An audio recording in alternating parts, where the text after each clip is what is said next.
नमस्कार, अजय चतुर्वेदी। बिहार में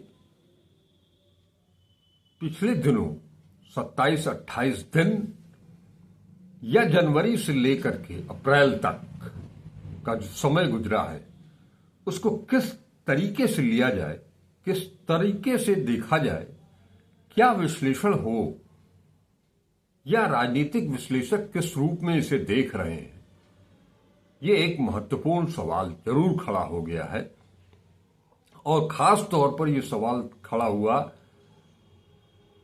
कल जो समापन हुआ कन्हैया की पलायन रोको नौकरी दो यात्रा का, जिस अंदाज में उसका समापन हुआ, जिन लोगों की मौजूदगी में वो उसका समापन हुआ, वो बहुत महत्वपूर्ण हो जाता है। आप सबको अच्छी तरह से वाकिफ है कि ये बिहार को हरियाणा और महाराष्ट्र में हार झेलने के बाद, करारी शिकस्त झेलने के बाद, कांग्रेस थिंक टैंक, जिसमें आप पूर्व अध्यक्ष राहुल गांधी, मौजूदा अध्यक्ष मल्लिकार्जुन खड़गे, सोनिया गांधी, प्रियंका गांधी, इन सब ने मिलकर के जो एक स्ट्रेटजी बनाई, क्योंकि ये एक चीज तो समझ में आ गया कि जिस अंदाज में राहुल गांधी ने भारत जोड़ो यात्रा की और वो यात्रा सफल रही, उस यात्रा का परिणाम भी देखने को मिला, उसका लाभ भी देखने को मिला। लोकसभा चुनावों में कांग्रेस पार्टी जस्ट डबल हो गई 2019 की तुलना में। और ये बात बार बार राजनीतिक विश्लेषक कहते रहे हैं, जो पुराने पत्रकार हैं, संपादक रहे हैं, उन लोगों ने भी बार बार ये कहा कि केवल वातानुकूलित कमरों में बंद होकर के बैठ करके बड़ी बड़ी बातें करना और उसे एक्स पर पोस्ट करना, सोशल मीडिया पर पोस्ट करना, इससे कांग्रेस कभी खड़ी नहीं होगी, क्योंकि कांग्रेस को लोग अब भूलने लगे हैं, भूल चुके हैं काफी हद तक। लेकिन उन विपरीत परिस्थितियों में भी बहुत सारे ऐसे लोग थे जो ये बार बार कहते थे कि कांग्रेस मरी नहीं है। अकेली एक ऐसी पार्टी है पूरे देश में जहां हर कोने में कुछ न कुछ कांग्रेसी आपको जरूर मिल जाएंगे। तो कांग्रेस को अगर पुनर्जीवित करना है, फिर से खड़े होना है, किसी दमदार विपक्ष से मजबूत लड़ाई लड़नी है, करारा जवाब देना है, किसी को शिकस्त देना है, तो कांग्रेस को सड़क पर उतरना पड़ेगा। और राजनीति में सफल वही हो सकता है जो सड़क पर उतरे। सोशल मीडिया के जमाने में बहुत आसान रास्ता नेताओं को भी मिल गया कि वो घर बैठे ही वो पूरी राजनीति करने लगे। और इसमें कोरोना काल में जो लॉकडाउन लगा, उस लॉकडाउन ने इस प्रवृत्ति को और बढ़ाया। कंप्लीट लॉकडाउन पूरे देश भर में था, किसी को कहीं निकलने की अनुमति नहीं थी, लिहाजा हर कोई सोशल मीडिया से इस तरह चिपका कि उसी का होकर के रह गया। नतीजा, सड़कें वीरान हो गई और संसद खामोश। तभी तो अगर संसद खामोश नहीं होती तो 150 सांसदों को कोई स्पीकर निलंबित नहीं कर देता एक झटके में। तो ये संसद का खामोश होना और सड़कों का वीरान होना कांग्रेस के लिए भारी पता चला गया। ऐसे में ही राहुल गांधी ने भारत जोड़ो यात्रा शुरू की, कन्याकुमारी से कश्मीर तक। और जब लोकसभा चुनाव में एक टेम्पो बना, इंडिया गठबंधन को भी फायदा हुआ, कांग्रेस को भी फायदा हुआ। लेकिन उसके तुरंत बाद कांग्रेस ने जो मोमेंटम बनाया था, उन्हें जो मोमेंटम मिला था, वो खत्म होता दिखाई दे रहा था, खास तौर पर हरियाणा और महाराष्ट्र में मिली करारी हार के बाद। तो एक चीज कांग्रेसियों को तत्काल समझ में आ गई कि लोकसभा में हम सफल क्यों हुए और इन दोनों राज्यों में असफल क्यों हुए। उसके तमाम कारण थे।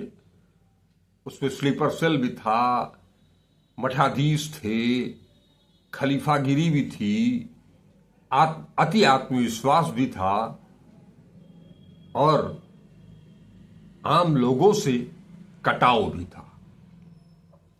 सड़क पर उतरने का फार्मूला सिर्फ और सिर्फ इसलिए कहा गया है कि लोकतंत्र में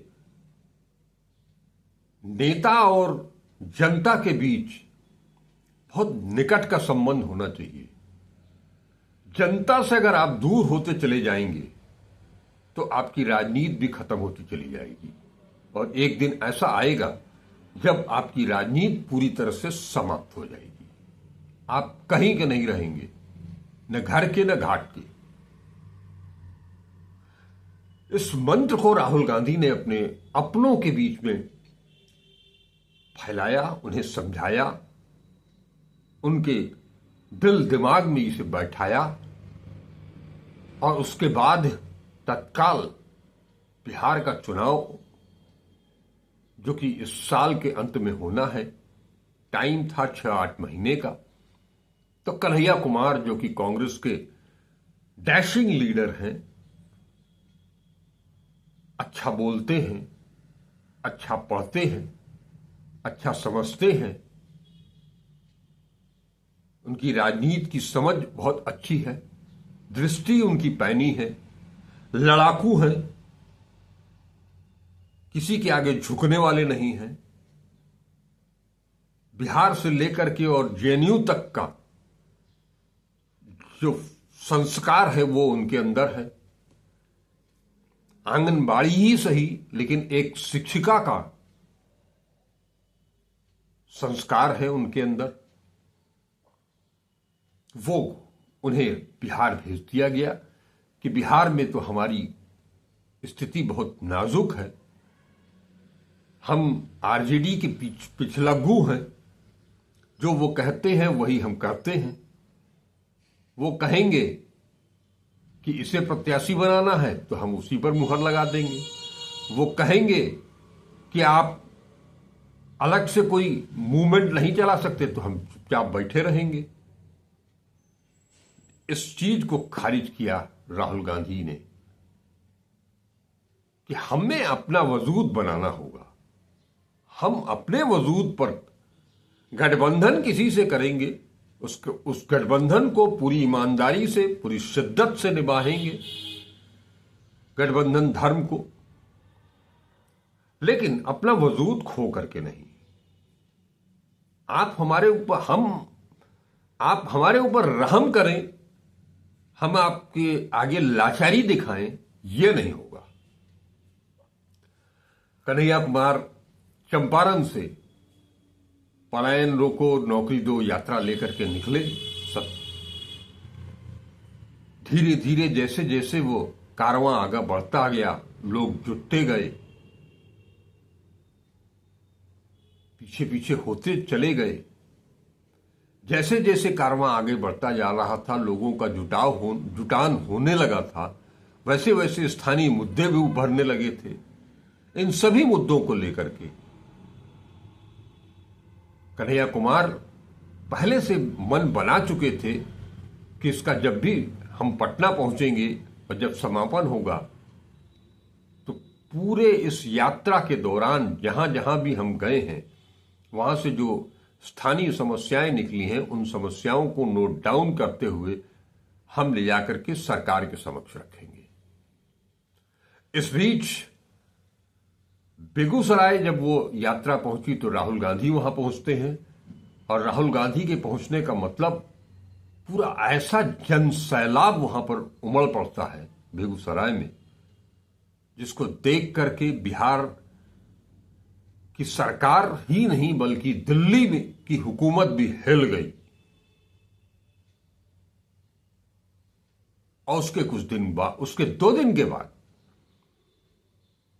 यानी कि बेगूसराय में राहुल गांधी की यात्रा और उसके बाद गुजरात में एआईसीसी का सम्मेलन, अधिवेशन, और वहां जिस तरह से निकल करके बातें आई कांग्रेस को लेकर के, बीजेपी आरएसएस को लेकर के, फिर जब कल ज्योतिबा फुले के जन्म दिवस के अवसर पर, उनकी जयंती के मौके पर इस यात्रा का समापन घोषित किया गया, तो वहां भी एक तेज तर्रार कांग्रेस युवा सचिन पायलट के रूप में वहां पहुंचे। वो पायलट जिन्होंने अकेले दम पर कांग्रेस अध्यक्ष रहते हुए राजस्थान में कांग्रेस को सत्ता में वापसी दिलाई थी। आज की तारीख में सचिन पायलट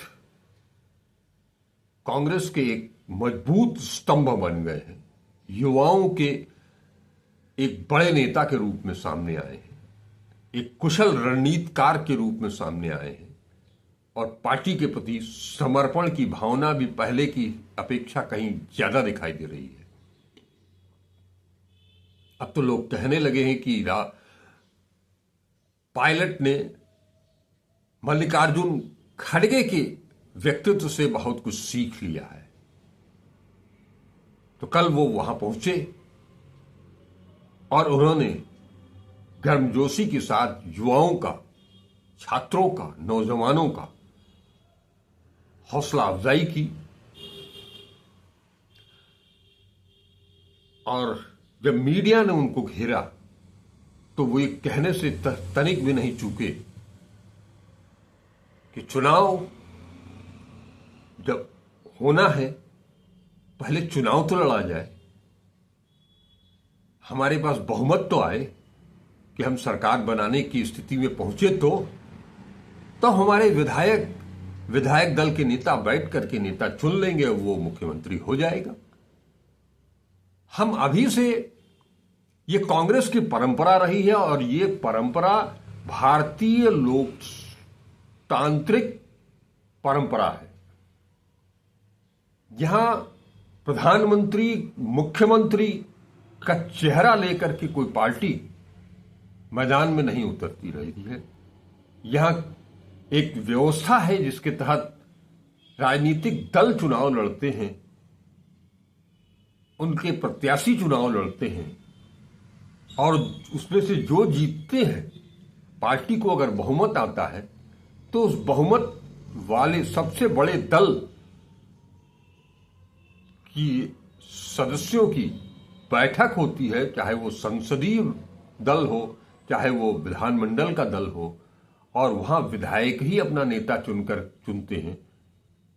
ये परंपरा नरेंद्र मोदी के आने के बाद से शुरू हुई है, उसके पहले ये परंपरा थी ही नहीं।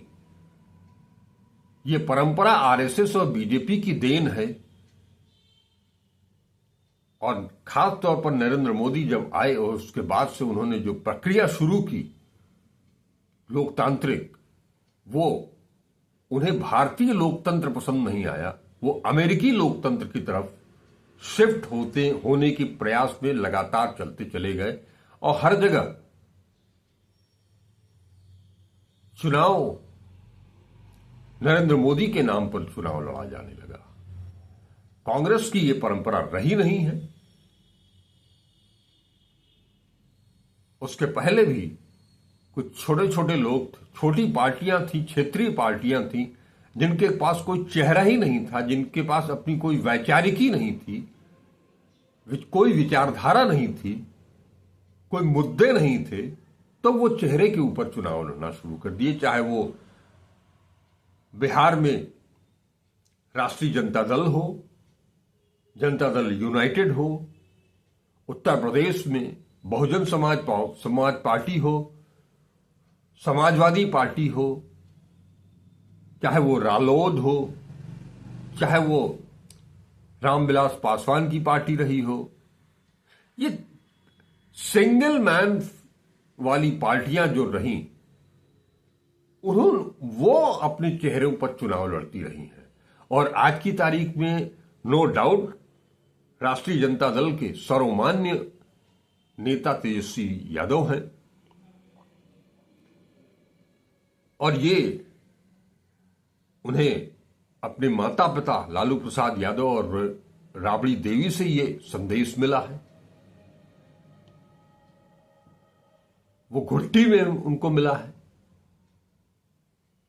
खैर, हम विषयांतर हो रहे, तो सचिन पायलट ने जो पूछा गया, उन्होंने कह दिया कि विधानमंडल दल तय करेगा, पहले चुनाव तो जीता जाए। लेकिन इन सब से इतर जो मैं बात करने के लिए आया हूं आपसे, कि कन्हैया कुमार और राहुल गांधी की रणनीति ने महज 27 दिनों में बिहार में उस कांग्रेस को खड़ा कर दिया जो मृतप्राय हो गई थी। चंद मुट्ठी भर लोग किसी मुद्दे पर प्रदर्शन के लिए सड़क पर दिखाई नहीं देते थे, कोई बोलने वाला नहीं मिलता था, किसी के साथ कोई खड़ा होने वाला नहीं मिलता था। उस वैसी कांग्रेस ने 27 दिनों के अंदर इतना बड़ा परिवर्तन आया कि वो सीधे सीधे शासन से टक्कर लेने के लिए खड़ी हो गई। वाटर कैनन, पुलिस लाठीचार्ज, इन सब की परवाह न करते हुए वो डटे रहे। हजारों हजार की संख्या में कांग्रेसी, एनएसयूआई के छात्र, युवक कांग्रेस के नेता, और इन 27 दिनों में कन्हैया कुमार ने इस तरह का माहौल बना दिया कि कांग्रेस से युवाओं का जुटान होने लगा, जुड़ाव होने लगा, वो भी इसमें शामिल हो गए। कन्हैया कुमार को जब पुलिस हिरासत में लेने लगी तो क्या लड़के और क्या लड़कियां, हर कोई अपनी गिरफ्तारी देने के लिए तैयार है।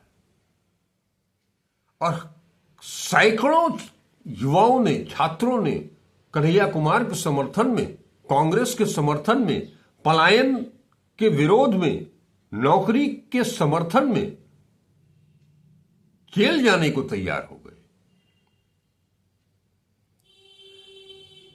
ये जो कैडर की बात करते हैं लोग, जो संगठन की बात करते हैं लोग, कांग्रेस ने जो अभी हाल में 3 प्रस्ताव वहां न्याय पथ के लिए तहत दिया है, संकल्प, संघर्ष, समर्पण और संघर्ष, तो वो बिहार में वो युवा, वो कांग्रेसी दिखाई दिए कन्हैया कुमार के साथी के रूप में, जिनमें वो संकल्प भी दिखा, वो समर्पण भी दिखा और वो संघर्ष का मादा भी दिखा। कांग्रेस को खड़ा करने का मादा, कांग्रेस को लड़ने काबिल बनाने का मादा। ठीक बात है, कांग्रेस आज की तारीख में जनता दल यूनाइटेड नहीं होने जा रही है। आज भी बिहार में कांग्रेस के पास नीतीश कुमार कोई नहीं है, उतना बड़ा चेहरा कोई नहीं है, लालू प्रसाद यादव इतना बड़ा चेहरा भी कोई नहीं है, लेकिन कांग्रेस का वजूद सामने दिखाई दे गया। हमेशा से एक बात कही जाती रही है कि चाहे वो भारतीय जनता पार्टी हो, चाहे वो बहुजन समाज पार्टी हो, ये कैडर बेस पार्टियां हैं। कांग्रेस कैडर बेस पार्टी कभी रही ही नहीं है। कांग्रेस हमेशा से संघर्षशील आंदोलन की पार्टी रही है, क्योंकि इसका जन्म आंदोलन से हुआ है। स्वतंत्रता संग्राम आंदोलन जो था, उससे इसका, स्वाधीनता आंदोलन से इसका जन्म हुआ है। और उसके लिए इनका एक राष्ट्रीय नेता, वो जो कहता है वही मुद्दा बनता है, क्योंकि वो देश हित में सोचता है, देश के हर तबके के लिए सोचता है, हर समाज के लिए सोचता है, हर संप्रदाय के लिए सोचता है। उसके लिए कोई कहीं बंटवारा नाम की चीज नहीं है। कोई हिंदू नहीं, कोई मुसलमान नहीं, कोई सिख नहीं, कोई ईसाई नहीं, कोई जैनी नहीं, कोई फारसी नहीं। पहले वो सब के सब भारतीय हैं। एक भारत, समग्र भारत।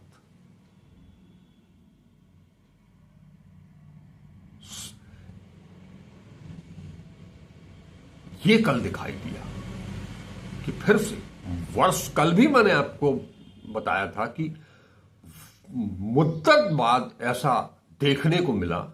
वो जुझारूपन, वो लड़ाकूपन, वो जोश, वो जज्बा, वो जुनून,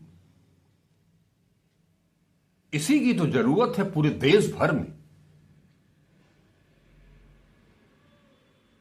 और वो अगर व्यक्ति व्यक्ति के भीतर, कांग्रेस के एक एक कार्यकर्ता के भीतर अगर वो फिर से जाग गया, उसका कांग्रेसीपन, उसका कांग्रेसी मन आज की तारीख में देश भर में हालत ये पैदा कर दी है इस हुकूमत ने कि कांग्रेसियों में एक डर सा बैठ गया है। मैंने बनारस में भी बहुत सारे लोगों से बातचीत की और ये मैं उन्हें कुरेदने की कोशिश की। उनका कहना था, क्या किया जाए, कुछ भी बोलेंगे, कुछ भी सड़क पर उतरेंगे तो डर लगता है कि बुलडोजर चला आएगा, जेल भेज देंगे, गिरफ्तारी हो जाएगी। माना बुलडोजर एक नई दहशत वाली रणनीति है हुकूमतदार लोगों की, लेकिन जेल जाने से कांग्रेसी कभी डरते नहीं रहते, कभी घबराते नहीं थे।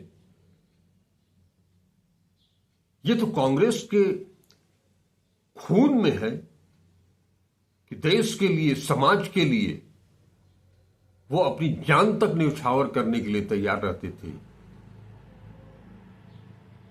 असहयोग आंदोलन गांधी का क्या है? गांधी के रास्ते पर चलने की बात करने वाले कांग्रेसी भी गांधी को पूजने लगे थे।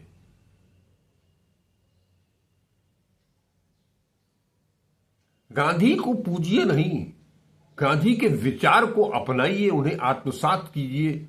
यह शिक्षा देती है कांग्रेस की।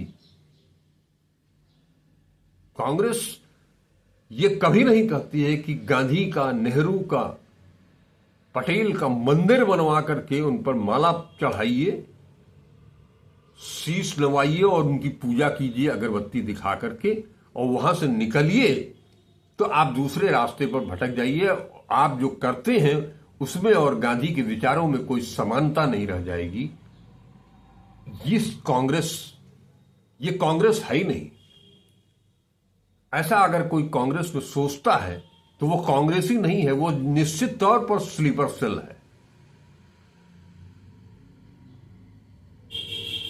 लेकिन कल जो बिहार में दिखाई दिया, कांग्रेसी युवा जेल जाने से नहीं घबराए, गिरफ्तारी से नहीं घबराए, पुलिस का डट कर सामना किया।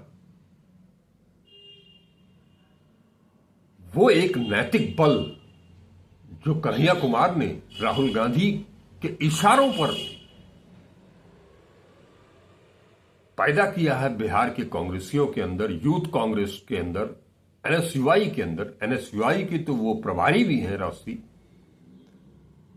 तो ये जो लड़ाई थी शुरू हुई है बिहार में, अगर ये चारों पूरे देश में फैल जाती है ये स्थिति धीरे धीरे, तो वो लोग जो बार बार ये कहने से चूकते नहीं हैं कि कांग्रेस मुक्त भारत बना देंगे, अरे उन्होंने अपनी ही पार्टी को कांग्रेस युक्त बना लिया, वो क्या कांग्रेस मुक्त भारत बनाएंगे?